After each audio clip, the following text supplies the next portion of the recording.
Assalomu alaykum qadrli do'stlar. Sizga odamni lol qoldiradigan 3 ta noyob faktni taqdim etamiz. Birinchi fakt: eng qisqa urush qayerda va qancha davom etgan? Tarixdagi eng qisqa urush haqida eshitganmisiz? Bu urush atigi 38 daqiqa davom etgan.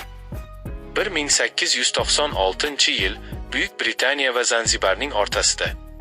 Britaniya ultimatum berdi, Zanzibarning javobi esa urush bo'ldi. Natijada 38 daqiqa ichida Britaniya g'alaba qozondi.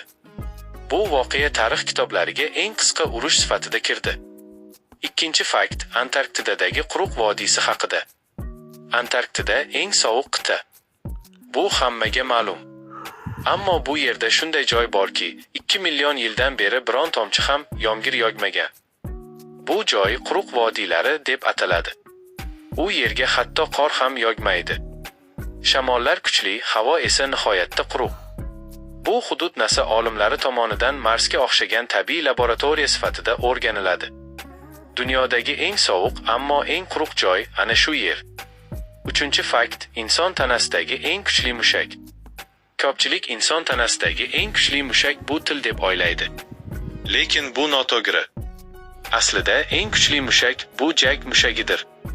U masseter deb ataladi va juda kuchli bosim hosil qiladi.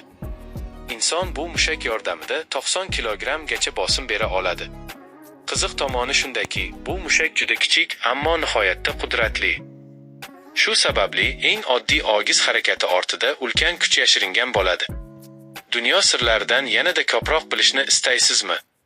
Unda kanalimizga obuna bo'ling va like bosishni unutmang.